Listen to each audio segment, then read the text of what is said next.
Welcome to this edition of Market Mantra, in which we give you a complete update on the economic, business and stock market news of the day. I'm Arjun Chaudhary and with me is my co-anchor in Hindi, Sonu Sood. धन्यवाद अर्जुन। नमस्कार श्रोताओं, market मंत्र में आपका स्वागत है। रोज की तरह आज भी हम आर्थिक, व्यापारिक और शेयर बाजार के ताजा समाचार आप तक लाएंगे और उन पर चर्चा करेंगे। चर्चा के लिए हमारे साथ ऑनलाइन आमंत्रित हैं वरिष्ठ आर्थिक विशेषज्ञ उदयन रे। उदयन नमस्कार, मार्केट मंत्र में आपका बहुत बहुत स्वागत है। धन्यवाद सोनू। और अब सबसे पहले हेडलाइंस जिन्हें आप तक ला रहे हैं Arjun Chaudhary. Government further revises criteria for medium industrial units, enhancing investment up to 50 crore rupees and turnover limits to 200 crore rupees. The equity benchmarks rise more than 0.5% amid positive cues from other Asian markets. Sensex closes at 30,196, Nifty settles at 8,879. And rupee appreciates 25 paise as reports of initial success in COVID-19 vaccine trial boost investor sentiment world over. सरकार ने मध्यम औद्योगिक इकाइयों की परिभाषा में और संशोधन करते हुए निवेश की ऊपरी सीमा बढ़ाकर 50 करोड़ रुपए कर दी और टर्नओवर की सीमा बढ़ाकर 200 करोड़ रुपए कर दी। अन्य एशियाई बाजारों से मिले सकारात्मक संकेतों के बीच घरेलू शेयर बाजार 0.5% से अधिक की तेजी में रहे। सेंसेक्स 30,196, निफ्टी 8,879 पर हुए बंद। और कोविड-19 वैक्सीन में शुरुआती सफलता की रिपोर्टों से विश्व भर में निवेशक धारणा को मिले बढ़ावे के चलते रुपया 25 पैसे की मजबूती में रहा।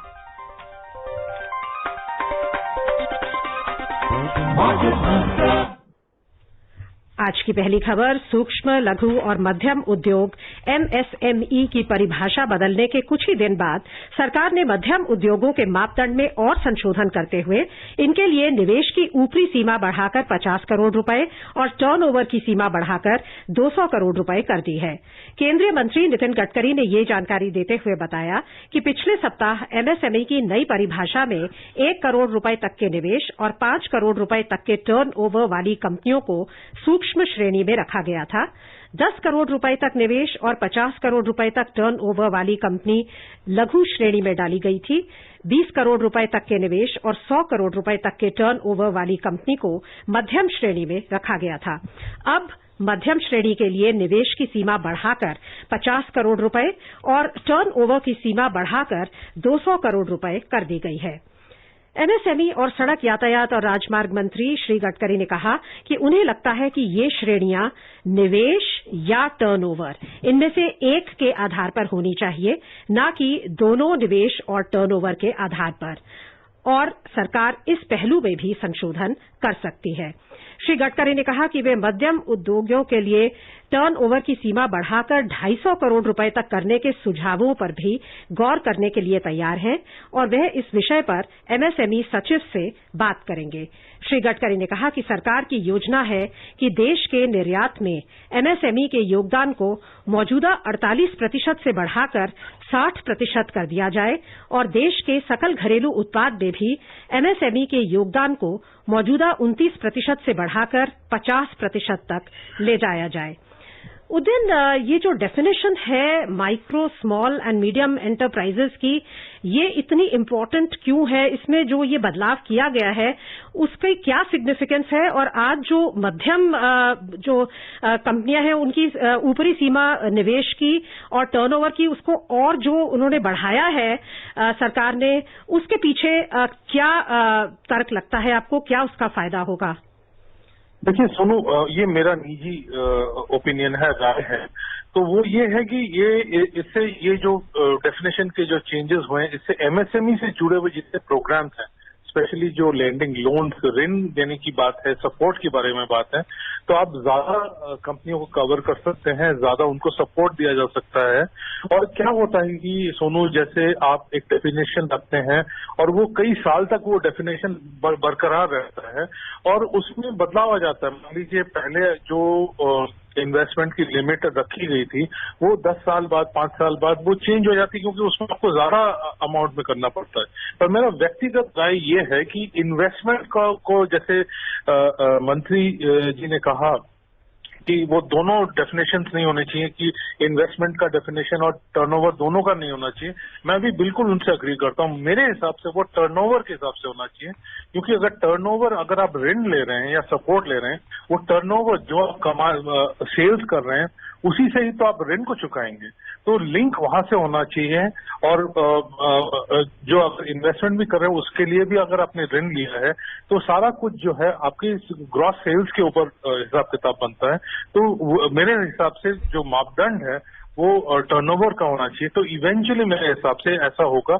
और एक और बात कहता हुआ चलूं सोनू, कि क्योंकि हमारे यहाँ पे सर्विस से रिलेटेड एमएसएमई काफी सारे हैं, क्योंकि सर्विस सेक्टर का बहुत बड़ा रोल होता है, तो वहां पे इन्वेस्टमेंट अमाउंट इतना ज्यादा नहीं होता है। जैसा कि आप जानते हो कि जहां मशीनरी जहां पर नहीं लग रही है, तो फिर वहां पे कई जो परिभाषाएं हैं वो ठीक बैठती नहीं है और ऋण के लिए जो है एलिजिबिलिटी वो बन नहीं पाती। कई एलिजिबल जो नॉर्मली एलिजिबल होना चाहिए उनको वो ऋण नहीं मिल पाती। तो ये कुछ चीजें हैं जिनकी एनोमलीज हैं, जिनको फिक्स करना था। और ये बहुत अच्छी बात है कि ऐसे सिचुएशन में इनको फिक्स किया जा रहा है। इनफैक्ट उदयन, आपने एलिजिबिलिटी की बात की तो आज ही एक न्यूज रिपोर्ट थी कि जो रिटेलर्स हैं वो भी इस कैटेगरी में इंक्लूड अपने आप को करवाना चाहते हैं। अभी तक वो नहीं है, शामिल नहीं है, ताकि वो भी जो स्टिमुलस बेनिफिट्स हैं, जैसे अभी जो कोलैटरल रहित जो लोन की बात कही गई है, ताकि वर्किंग कैपिटल को एक्सेस मिल सके, कंप्लायंसेस को इजी किया गया है, छूट दी गई है, वो सब जो है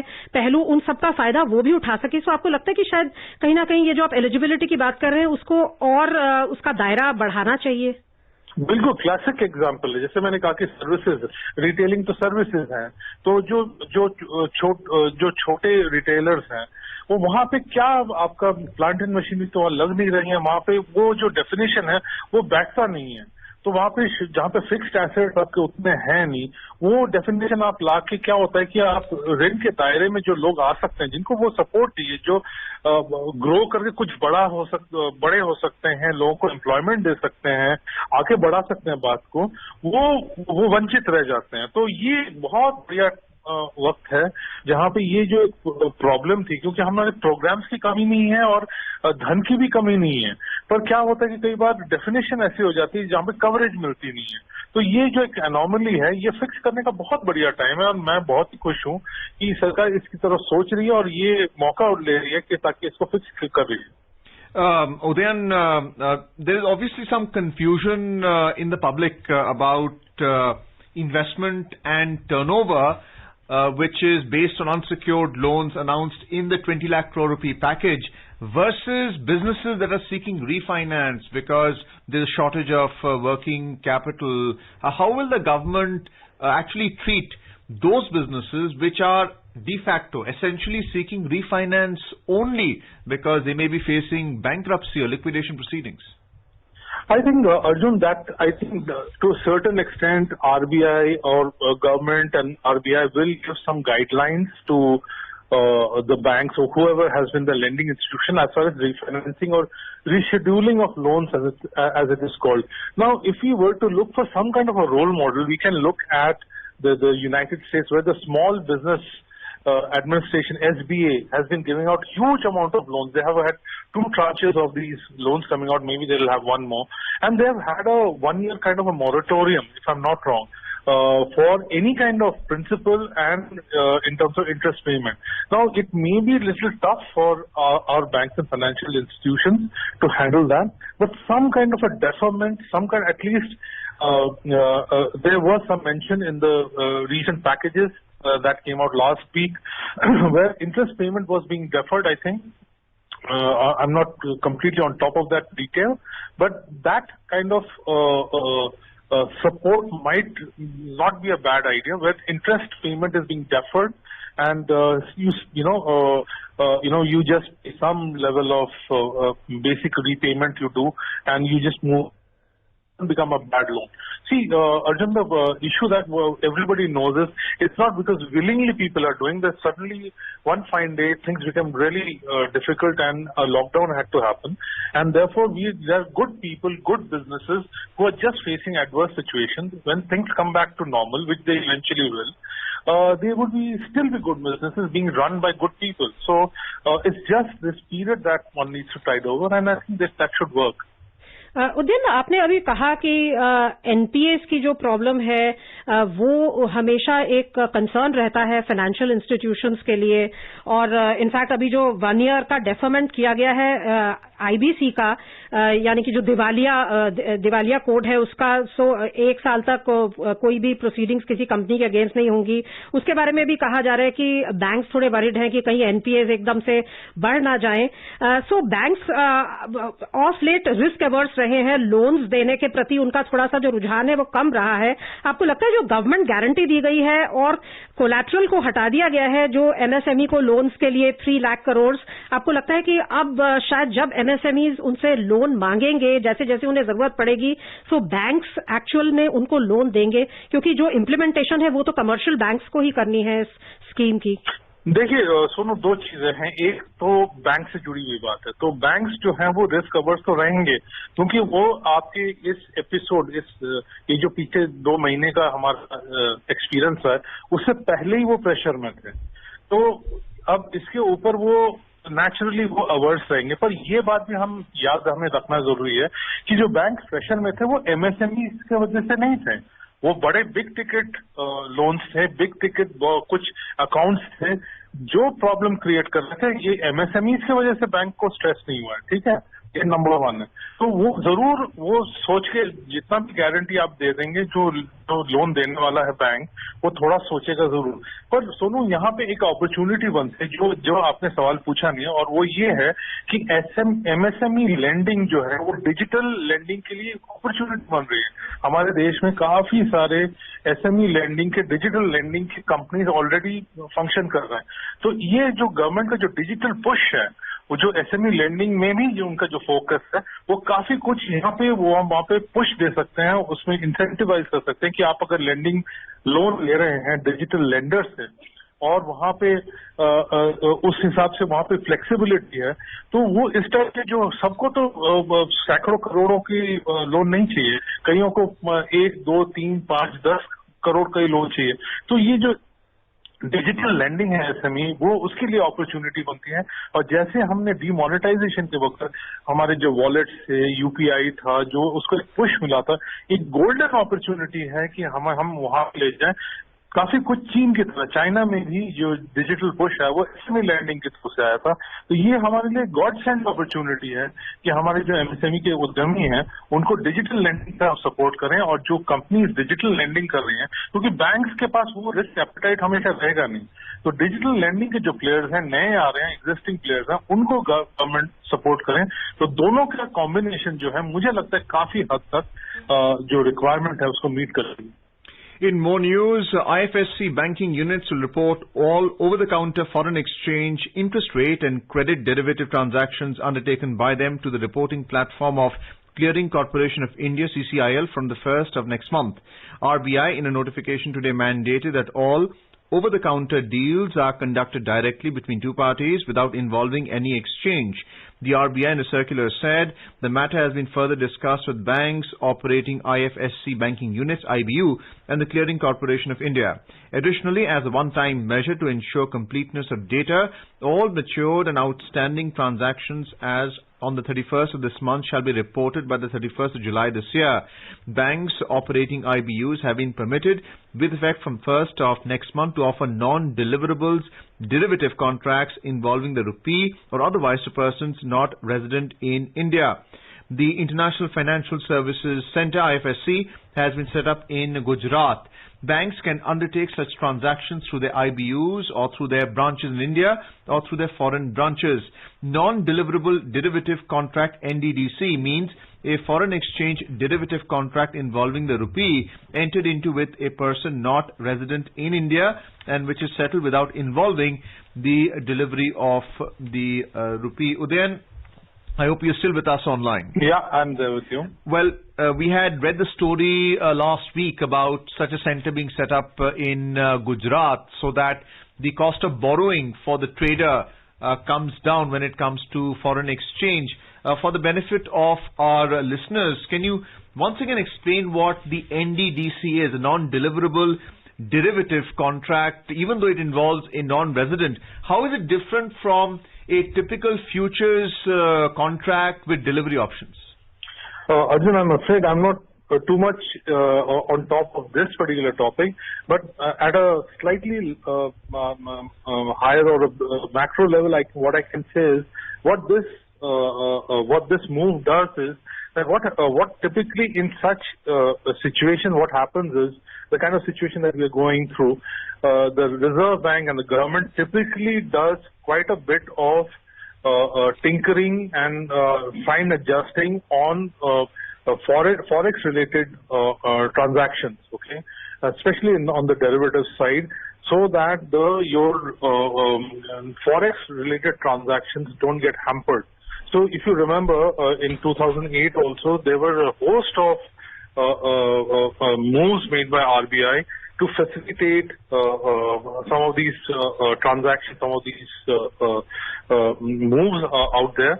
And it's pretty much on those lines it's being done so that, see, one of the things that typically happens is what you don't want is any kind of nervousness coming in when you're dealing with Forex, because that actually transmits onto other markets, whether your equity or debt markets. So what you want to do is keep things calm out there as far as possible, even when things are not going exactly according to the script that you like. So this is roughly what I would like to comment on something like this that's going on. So it's pretty much part of what the government would do in circumstances such as this one. आइए अब रुक करते हैं share बाजारों का। Share बाजारों में आज 0.5% से अधिक की बढ़त दर्ज हुई। अन्य एशियाई बाजारों से सकारात्मक संकेतों के बीच भारतीय एयरटेल, एचडीएफसी और आईटीसी में तेजी के बल पर शेयर बाजार वृद्धि में रहे। बंबई शेयर बाजार में उतार चढ़ाव भरे कारोबारी सत्र के दौरान 700 अंकों से अधिक का उछाल दर्ज करने के बाद कारोबार की समाप्ति पर सेंसेक्स 0.56% की वृद्धि से कुल 167 अंक बढ़कर 30,196 पर बंद हुआ। नेशनल स्टॉक एक्सचेंज का निफ्टी 0.63% की वृद्धि से 56 अंक बढ़कर 8,879 पर बंद हुआ। विस्तारित बाजार की बात करें तो यहां रुख मिला जुला था। बीएसई मिड कैप सूचकांक 0.52% की वृद्धि में रहा, हालांकि स्मॉल कैप सूचकांक में 0.2% की गिरावट दर्ज हुई। Equity benchmarks today rose more than 0.5%, led by gains in Bharti Airtel, HDFC and ITC amid positive cues from other Asian markets. After rallying over 700 points in a volatile session, the 30-share index finished 167 points, a 0.56% higher at 30,196. Similarly, the NSE Nifty advanced 56 points or 0.63% to end at 8,879. In the broader market at the BSE, mid-cap rose 0.52%, while small-cap fell 0.2%. Bharti Airtel was a top gainer in the Sensex pack, rallying around 11%, followed by ONGC, Ultratech Cement, ITC, Power Grid and NTPC. On the other hand, IndusInd Bank, Reliance Industries, Larsen & Toubro and SBI were among the laggards. Analysts said the average rent per user ARPU increase speaks of Bharti Airtel's ability to command a price premium in the market. According to traders, hopes of a vaccine for COVID-19 enthused global investor sentiment. In a significant development towards developing a vaccine for the coronavirus, an American biotechnology company, Moderna, has said its initial vaccine tests in people have shown promising results and can stimulate an immune response against the virus. Traders said, however, the rising number of cases in the country kept market participants on edge. The number of COVID-19 cases in India spiked to 1,01,139, while the death toll rose to 3,163 according to the Health Ministry. Globally, the number of cases linked to the disease has crossed 48 lakh and the death toll has topped 3.18 lakh. उधर रुपया आज dollar के मुकाबले 25 पैसे मजबूत होकर 75 रुपए 66 पैसे प्रति डॉलर के स्तर पर बंद हुआ। कोविड-19 के वैक्सीन में शुरुआती सफलता से जुड़ी रिपोर्टों ने विश्व भर में निवेशकों की धारणा को बढ़ावा दिया। विदेशी मुद्रा कारोबारियों के अनुसार कोविड-19 वैक्सीन के ट्रायल में उत्साहजनक परिणाम के अलावा घरेलू शेयर बाजार में शुरुआती तेजी और अंतर्राष्ट्रीय बाजार में डॉलर में कमजोरी ने रुपये को समर्थन दिया। उदयन, आज हमने बाजार में तेजी देखी है। इनफैक्ट एक समय 700 अंकों से अधिक बढ़ गया था सेंसेक्स। बाकी जो विश्व भर के बाजार है उसमें भी हम देखेंगे कि तेजी का ही रुख था। तो आपको लगता है कि अभी एक सिंगल मोस्ट फैक्टर जो सभी बाजारों को प्रभावित कर रहा है वो है कि कोविड-19 का जो इलाज है वो उसमें कितनी प्रोग्रेस होती है?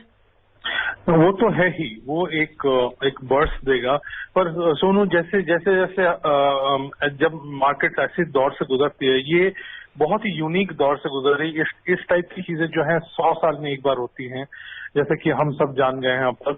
तो इसमें जब जब कुछ उत्साहजनक खबरें आएंगी तब ये चलेगा, पर वापस जैसे ही हम मार्केट रियलिटीज को देखेंगे तो वो नॉर्मलाइज हो जाएगी, थोड़ी सी सेटल डाउन हो जाएगी। पर एक चीज और इम्पोर्टेंट है सोनू, जो कि मार्केट्स को एंथ्यूज कर रही है, वो ये है कि अलग अलग देशों में लॉकडाउन की जो स्थिति वो खुल रही है। इसका मतलब इकोनॉमिक एक्टिविटी बढ़ रही है। जैसे कि हम भारत में ही देख लीजिए, कई राज्यों ने काफी उदारता दिखाई है, काफी खोला है इकोनॉमिक एक्टिविटी को कल और आज के बीच में। तो ये सेम जो है स्टोरी वो यूएस का भी है। तकरीबन 32 से 35 स्टेट्स जो हैं उन्होंने काफी हद तक खोल के रखा है, इकोनॉमी रीस्टार्ट कर रही है। तो उससे क्या हो रहा है कि आप कुछ नंबर्स देख रहे हैं, आपको कुछ फिक्स्ड आइडियाज आ रहे हैं कि बिजनेसेस किस तरफ जा रही है। रेवेन्यू का कुछ जो कि बिल्कुल ठप पड़ा हुआ था उसका एक डायरेक्शन आप देख रहे हैं। इससे क्या हो रहा है कि मार्केट्स को थोड़ी सी एंथुसियाज्म मिल रही है। पर जैसे ही एफ्लिक्शन और डेथ या इन्फेक्शन स्प्रेड के बारे में खबरें आएंगी, वो एक काउंटर बैलेंस करती रहेंगी। तो ये काफी हद तक ये आगे कई महीनों तक इस टाइप की सिचुएशन चलता रहेगा।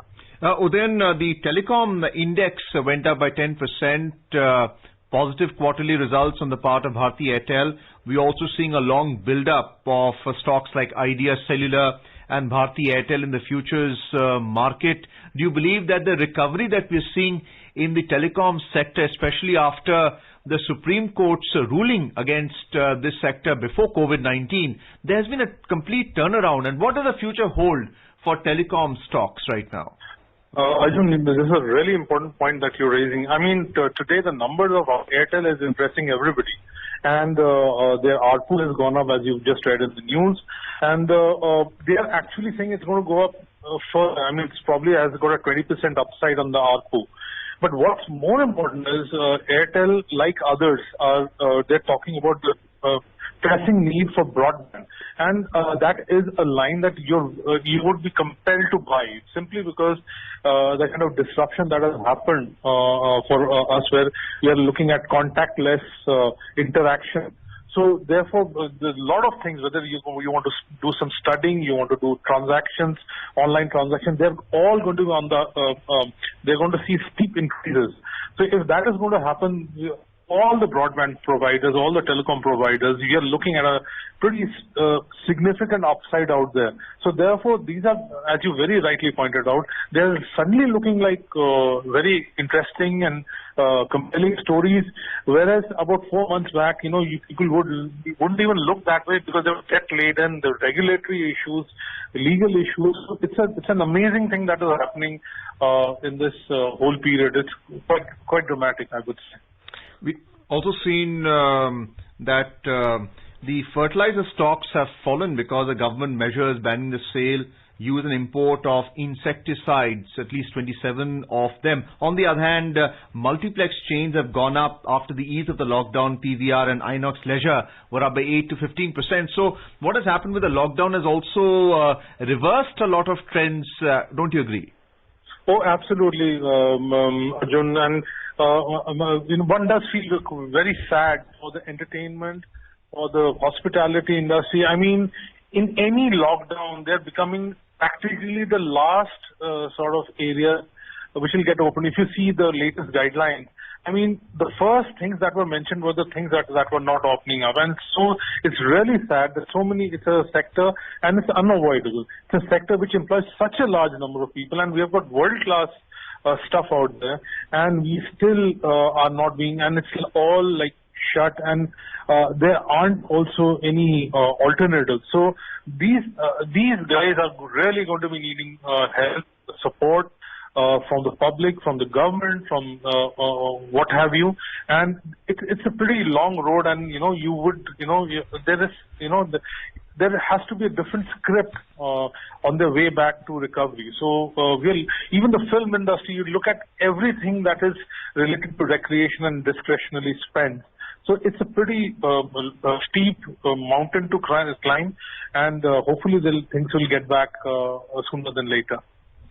इस आशावादी नोट पर अंतर्राष्ट्रीय बाजारों का रुख करते हैं।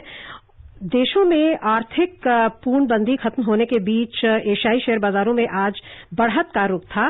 कोरोना वायरस के वैक्सीन के शुरुआती चरण के सफल परीक्षण से भी निवेशकों की धारणा को बढ़ावा मिला। जापान का निक्केई सूचकांक 1.5% की वृद्धि में रहा। दक्षिण कोरिया का कॉस्पी 2.3% के उछाल पर बंद हुआ। सिंगापुर का स्ट्रेट्स टाइम्स सूचकांक 1.7% की बढ़त में रहा। हांगकांग का हैंगसेंग 1.9% की तेजी पर बंद हुआ और चीन के शंघाई कॉम्पोजिट सूचकांक में 0.8% की बढ़त दर्ज हुई। यूरोपीय क्षेत्र की बात करें तो दिन के कारोबार में ताजा समाचार मिलने तक यहां मंदी का रुख था। लंदन का फुटसी 0.7% के नुकसान पर था। फ्रांस का कैक 1.2% की गिरावट पर था और जर्मनी के डैक्स में 0.8% की मंदी चल रही थी। Moving on to the U.S. Stock market. U.S. stocks surged yesterday with the S&P 500 hitting a 10-week high as encouraging early data from a potential coronavirus vaccine trial boosted sentiment. Hope of stimulus to cushion the economic blow from the pandemic also boosted investor sentiment. Dow Jones Industrial Average zoomed 3.9%, the S&P 500 surged 3.2%, and the Nasdaq Composite Index gained 2.4%. Udayan, आप क्या कहेंगे? अभी थोड़े time पहले तक जो recession की बातें हो रही थी, इनफैक्ट अभी भी रिसेशन की बात हो रही है, कुछ कंट्रीज में रिसेशन है भी। कितना लंबा चलेगा आपको लगता है ये दौर, क्योंकि अब हम थोड़ा सा आशावादी एक रुख पनपता हुआ देख रहे हैं? देखिए सोनू, टू बी ऑनेस्ट, ये जो अगले कुछ महीने, इनको तो आप राइट ऑफ ही कर दीजिए, क्योंकि जब तक आप फुल कॉन्फिडेंस के साथ अपने हेल्थ के बारे में कॉन्फिडेंस के साथ नहीं रहेंगे, पुराना बिजनेस करने का जो तरीका है वो तो बिल्कुल ड्रास्टिकली चेंज हो सकता है, वो आप अडेप्ट कर सकते हैं थोड़ा बहुत।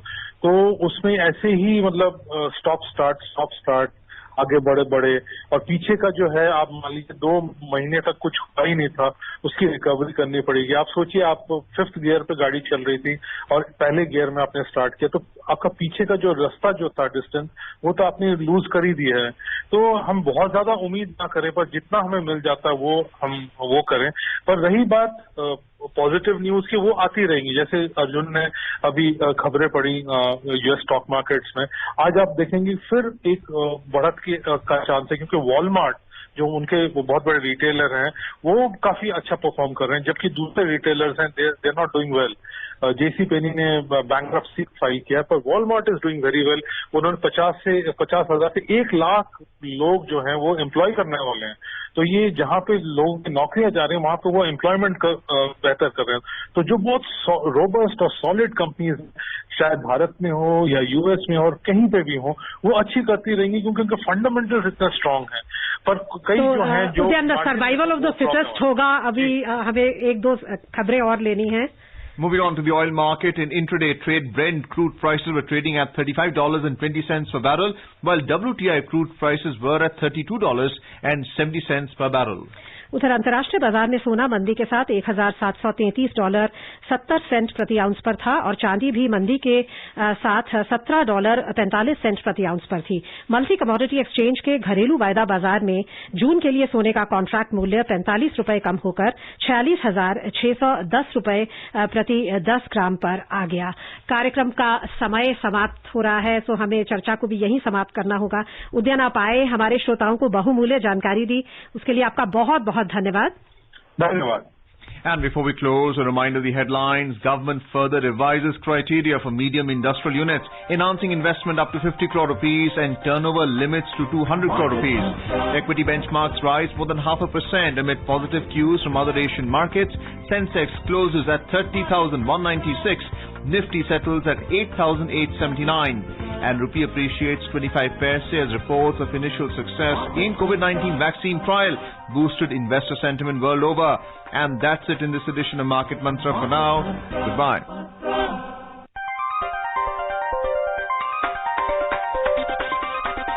Market